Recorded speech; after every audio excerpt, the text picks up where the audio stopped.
Olá, meus irmãos, bom dia, boa noite, boa tarde, seja o momento que você for estar ouvindo essa palavra. Estou passando aqui por uma reflexão acerca da palavra de Deus para os nossos corações e principalmente também para com a minha vida.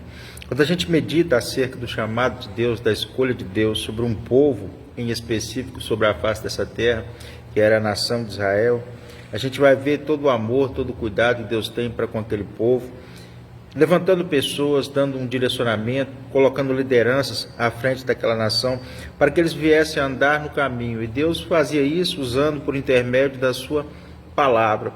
Então Deus levantou no período, ao longo dos tempos, dos séculos, reis, profetas, sacerdotes, juízes, mas eu quero falar aqui em específico acerca de profetas. Uns profetas que me chamam a atenção na palavra de Deus, que foram levantados por Deus para apontar o erro, confrontar o pecado daquela nação quando eles estavam em rebeldia, em desobediência contra Deus. Eu medito muito acerca de Abacuque. Abacuque, ele viveu no período do rei Jeoiaquim, que foi um rei mau, que foi um rei rebelde. A Bíblia conta a história dele no livro de 2 Reis, capítulo 23, e ele viveu em Judá, Abacuque. Ele pregara nos seus dias, conforme o capítulo 2, versículo 4 até o versículo 20 do seu livro, ele pregara nos seus dias acerca de pecados daquela nação, do orgulho, da ganância, de desonestidade, da violência, da sensualidade, da idolatria em meio àquele povo. A exemplo de Abacuque, outros profetas também foram levantados por Deus, como Jeremias, que pregou por um período aproximadamente de 40 anos para a nação de Judá em específico. Ele foi o único profeta que eu vejo na Bíblia que foi até a porta do templo e Deus falou com ele: essa cidade é a cidade de falsidade. Deus levou o profeta Jeremias no capítulo 7 do seu livro à porta do templo e ele começou a acusar aquele povo que estavam na casa de Deus de cometer injustiça, idolatrias, furto, de mentira e demais coisas. Mas ele pregara nos seus dias acerca de abominação, de coisas detestáveis por Deus e que estavam dentro da casa de Deus: idolatria, arrogância, injustiça, desonestidade e também a imoralidade sexual. Idolatria e prostituição foram os pecados que mais essa nação pecara contra o Senhor ao longo de toda a sua história, no trajeto de alcançar a promessa, de alcançar a terra prometida. Mas em específico eu quero falar neste momento acerca do profeta Ezequiel, que o que me chama mais atenção são as visões que Deus dá a esse profeta e a mensagem que Deus transmite por meio delas para os nossos corações, para o seu povo, também nos dias de hoje. A mensagem principal que Deus transmite através do profeta Ezequiel para os nossos dias, e também está contida no seu livro, no mesmo, é acerca de restauração. A palavra restauração significa mudar o que já existe, recuperar, consertar, colocar em ordem. Quando nós meditamos acerca do seu livro, no capítulo 8 Deus já começa a revelar as abominações dentro do santuário, as coisas detestáveis, o que estava aborrecendo o coração de Deus no meio daquele povo. No capítulo 9 do mesmo livro de Ezequiel, Deus fala acerca de castigo que viria sobre a nação de Judá e de Israel se eles não se convertessem, se eles não se voltassem para o Senhor. No capítulo 10 de Ezequiel, até o capítulo 35 do mesmo livro, Deus fala acerca de um juízo que enviaria sobre aquela nação contra a idolatria, contra os falsos profetas e contra os líderes omissos que estavam na direção, na liderança do seu povo. Já no capítulo 37 de Ezequiel, Deus mostra a Ezequiel a nação de Israel, morta espiritualmente, que é a visão do vale de ossos secos. Mas já no capítulo 39, do versículo 22 até o versículo 29 do mesmo livro de Ezequiel, a Bíblia diz que Deus ele faz promessa de dar vitória ao seu povo contra os seus inimigos e faz também uma promessa de restauração para aquela nação. Aqui começa então a nossa reflexão a nossa meditação acerca das visões que Deus começa a mostrar a Ezequiel e da mensagem que a mesma transmite para nós, que precisamos aplicar também para os nossos dias. No capítulo 40 do livro de Ezequiel, Deus mostra a Ezequiel o templo sagrado, o santuário, e começa mostrando ele os átrios e o vestíbulo. O vestíbulo era um pátio de entrada principal daquela construção, no caso, o santuário, o templo. O átrio era o local de oração, era o local que se faziam as ofertas ao Senhor. Tem muitas pessoas hoje que vêm para a casa de Deus, e eu me coloco entre elas também, que muitas das vezes eles passam pela porta, caminham pelo vestíbulo, mas não tem mais uma vida de oração, uma vida de oferta, uma vida realmente de entrega a Deus. Vão à casa de Deus, estão à casa de Deus, mas não tem compromisso com a mesma. Não tem compromisso com a casa de Deus, não tem compromisso com Deus, não tem mais uma vida de oração, uma vida de entrega realmente ao Senhor. Estão caminhando por caminhar, mas vivendo uma vida descompromissada para com o Senhor. E a Bíblia diz, Jeremias capítulo 48, versículo 10, se não me falha a memória: maldito todo aquele que se fizer a obra do Senhor relaxadamente. No capítulo 41 de Ezequiel, Deus mostra a ele o santuário, o templo, o local sagrado em si, na sua totalidade, e mostra a ele medidas em tudo daquele templo para Ezequiel. Ou seja, Deus, Ele quer de nós também compromisso. Precisamos estar no prumo, na medida, no alinhamento com Deus, não vivendo de qualquer maneira. Deus, Ele quer de nós compromisso, Ele quer de nós uma vida ajustada na medida do que Ele tem para cada um de nós, que é a nossa vida em ordem. A palavra que Ele promete no capítulo 39, a Ezequiel, é de restauração para aquela nação. E aqui Ele mostra a Ezequiel as pessoas, ensina a visão, que muitas das vezes podiam passar pelo vestíbulo, passar pelo átrio,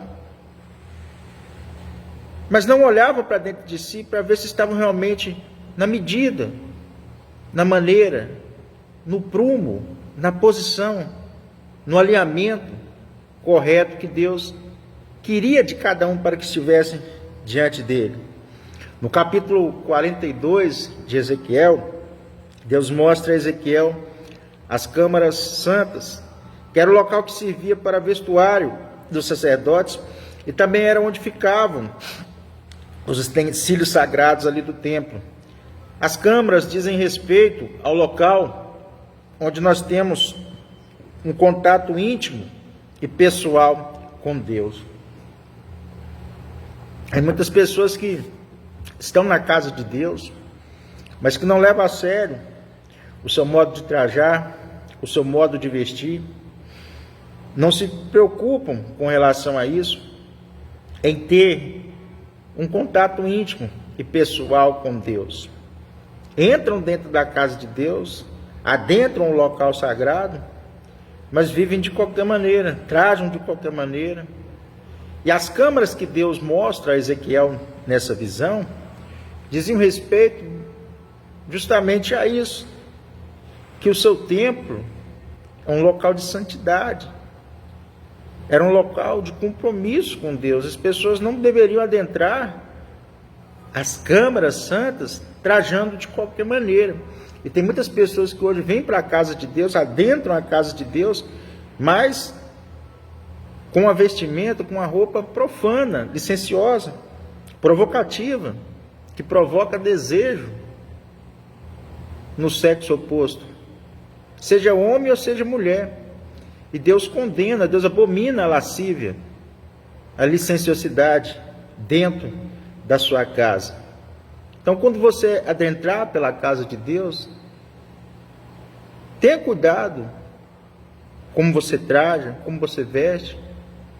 Ah, mas Deus quer o coração. Roupa não salva ninguém. A Bíblia diz que as mulheres que querem fazer provisão de servir a Deus, elas sabem se trajar com modéstia e com pudor. E a palavra no original ali diz respeito à roupa comprida e longa. Porque quem traja roupa apertada e curta, Salomão vai dizer em Provérbios que é prostituta. Então tem muitas pessoas que estão hoje dentro da casa de Deus com relação ao modo de se vestir, de trajar, que estão sendo prostitutos, estão prostituindo a palavra, sendo infiéis a ela. E às vezes nem é tanto por falta de conhecimento, não, por não saberem, não. É por desobediência, é por dureza, é por incredulidade no seu coração mesmo. Mas porque não tem conhecimento acerca da palavra de Deus. Deus abomina isso, Deus detesta isso. Pessoa que age, que traja dessa forma dentro da sua casa. Já no capítulo 43 do mesmo livro de Ezequiel, Deus mostra a Ezequiel a sua glória, querendo voltar a habitar, a estar dentro do templo, dentro da sua casa. Deus diz a Ezequiel, fala com ele acerca da restauração do altar do holocausto, que era o local de oferecer sacrifício para o perdão dos pecados ali daquela nação, onde que eles ofereciam uma oferta de sacrifício a Deus em busca do perdão. Até porque o templo, a sua porta, simbolizava isso, era onde o pecador entrava em busca do perdão de Deus. E hoje são raras as pessoas que entram para dentro da casa de Deus com essa finalidade de mudança de vida, de ser uma pessoa melhor, de se converter verdadeiramente ao Senhor. Desde quando Deus chama Ezequiel, Deus mostra a ele a sua glória, e esta mesmo que havia se afastado do seu templo, da sua casa, por causa das abominações, por causa das coisas que estavam aborrecendo o coração de Deus, das coisas detestáveis que essa nação estava a praticar, por causa da idolatria, por causa da prostituição, por causa da desonestidade, por causa da imoralidade sexual, dos pecados cometidos, o adultério, no meio daquele povo.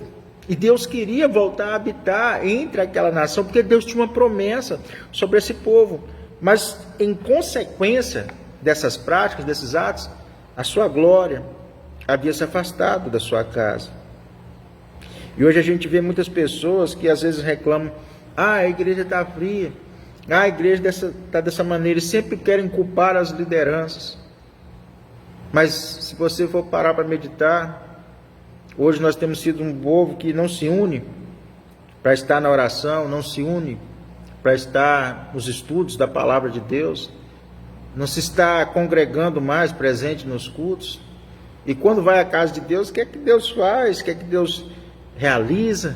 Quer ver o milagre, quer ser abençoado, mas não tem como sem ter uma vida de compromisso com Deus. Queremos ver a glória de Deus, mas o povo não ora, não jejua, não busca para esse propósito. Vivem uma vida espiritualmente relaxada, não ora, não jejua, não lê, não medita na palavra, não consagra, não santifica, e quer ver Deus agir, quer Deus fazer. Não, Deus queria voltar a sua glória habitar entre aquele povo, a estar novamente dentro da sua casa, mas Ele queria que o altar fosse restaurado.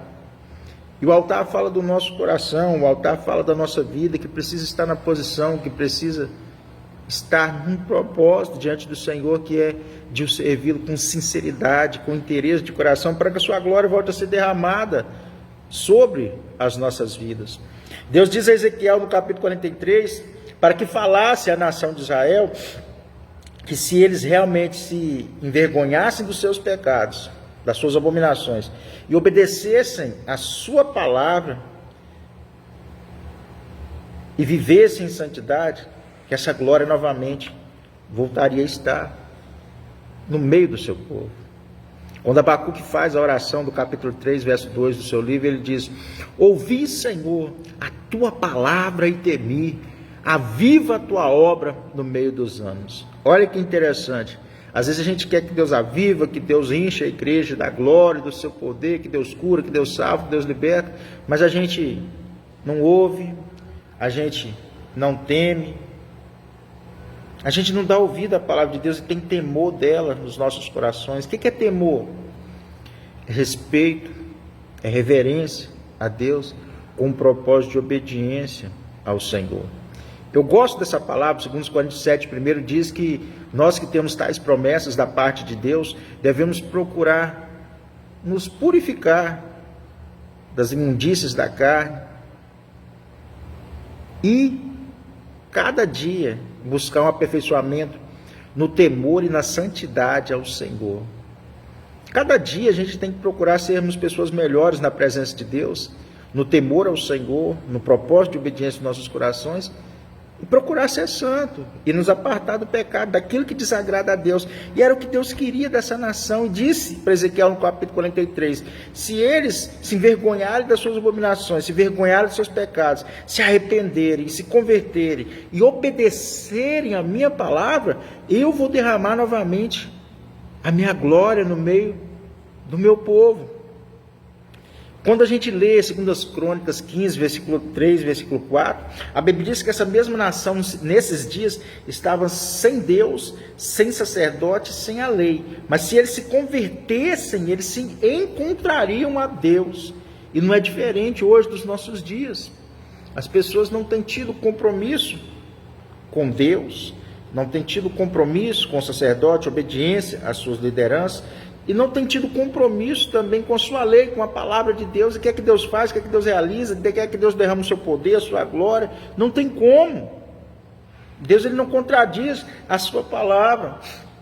Já no capítulo 44 do mesmo livro de Ezequiel, a Bíblia diz que Deus diz a Ezequiel que ele quer reforma no ministério do santuário, que ele quer mudanças a serem feitas no trabalho do seu templo, da sua casa. Oséias capítulo 4, primeiro, diz que Deus olha e observa o seu povo sobre a face da terra naqueles dias e diz que faltava em Israel amor, verdade e o conhecimento de Deus.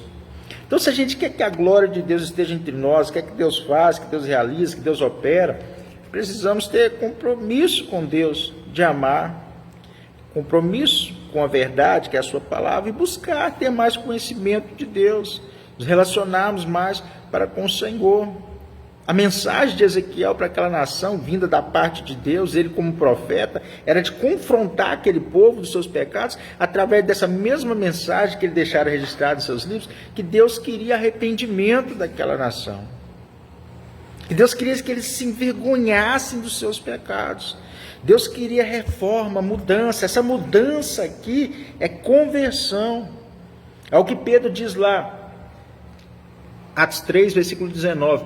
Arrependei-vos, pois, e convertei-vos ao Senhor.